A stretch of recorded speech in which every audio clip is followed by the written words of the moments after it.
অনেক দিন পরে আবার আমরা শান্তিনিকেতন যাবো। অ্যাকচুয়ালি না, আমি কোনোদিন এর আগে শান্তিনিকেতন যাইনি। তো আজকে আমি বেরিয়ে পড়েছি, আর এখন বাজে সকাল 10টা। বুঝছি আমি লেট ঘুম থেকে উঠেছি, সেই জন্যই আর কি দেরি হয়ে গেল।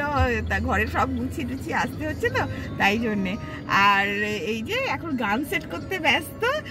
আজকে মুডটা মিডিয়াম আছে, পরে আপ হবে আর কি। যাই হোক, আর আমি আমার গাড়ির যে ঠাকুরটা আছে তাকে একটুখানি ফুল দিয়ে পুজো করে নিয়েছি, কেননা আজকে তো আমাদের বাহনদেব আমাদেরকে নিয়ে যাবে। তো সেই জন্য চলো তাহলে দেখা যাক। চলো।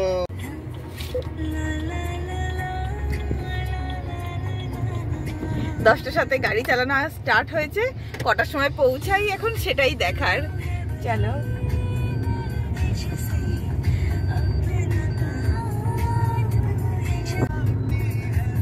আমরা বেরোলাম পাটুলি থেকে।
যাচ্ছি তো, ব্রিজ আরম্ভ হয়ে গেছে তো। জয় গঙ্গা মা, জয় গঙ্গা মা। সেকেন্ড হুগলি ব্রিজ না? হ্যাঁ। ফার্স্ট হুগলি ব্রিজ কোনটা?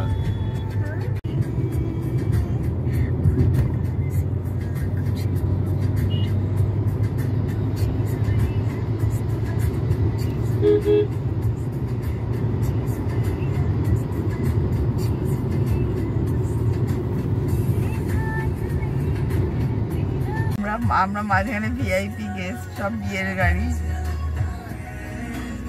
পেছনে এই যে আর একটা গাড়ি, সব বিয়ের গাড়ি, সামনে একটা পেছনে একটা। আমরা বর যাত্রী না কোন যাত্রী জানি না, মাঝখানে স্পেশাল যাত্রী। এক্স্যাক্টলি তাই মনে হচ্ছে। আমরা ভিআইপি যাত্রী, বিয়ে বাড়ির গাড়ি আমাদেরকে নিয়ে যায়।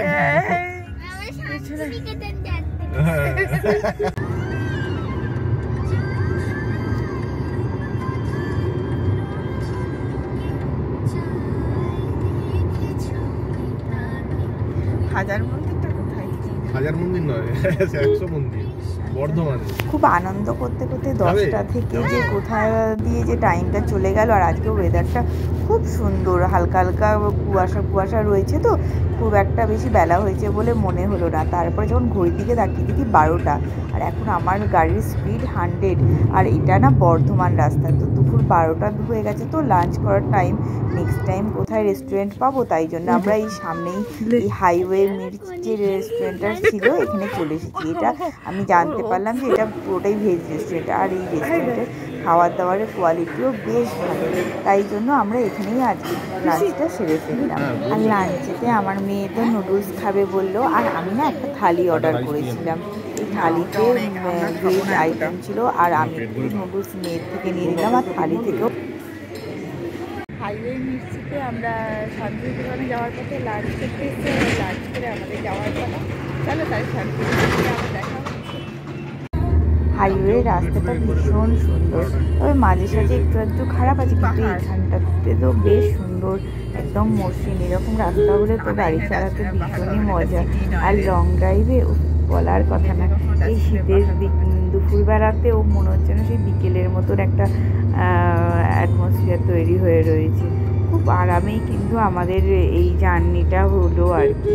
এত সুন্দর রাস্তা, এত সুন্দর ওয়েদার, আর বেশ অনেক দিন বাদে বেরিয়েছি তো খুব ভালো লাগলো। তো তোমাদের কেমন লাগলো অবশ্যই জানাও, আর পুরো ভিডিওটা দেখো।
বীরভূমে ঢুকে পড়তে এই দুপাশে সুন্দর মাঠের মাঝখান, মাঠ বলতে এগুলো না ধান ক্ষেত ছিল, সেই ধানগুলো কাটা হয়ে গেছে, তো এখন সেই ধানের শুধু গোড়াগুলোই জমিতে পড়ে রয়েছে।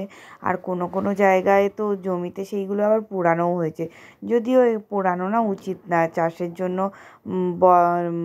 ক্ষতি হয় পরের বারে চাষ করতে গেলে, ধান গাছের গোড়াগুলোকে উপড়ে ফেলাই প্রয়োজন। যাই হোক, এইরকম সুন্দর রাস্তা দিয়ে যেতে মনটা খুব ভালো হয়ে গেল। আবার আমার নিজের গ্রামের বাড়ির কথা মনে পড়ছিল, কেননা আমাদেরও তো ধান জমি রয়েছে, তো সেইগুলোর কথা মনে পড়ছিল।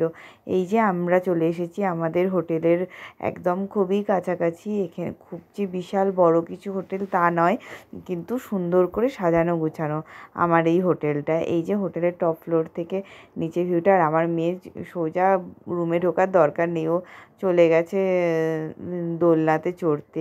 যাই হোক, ওর মতন করে আনন্দ করুক, আর আমি একটুখানি তোমাদের সঙ্গে সেই ফাঁকে ভিডিওটা করে নিলাম। আর এর পরের ভিডিওগুলো আসছি নেক্সট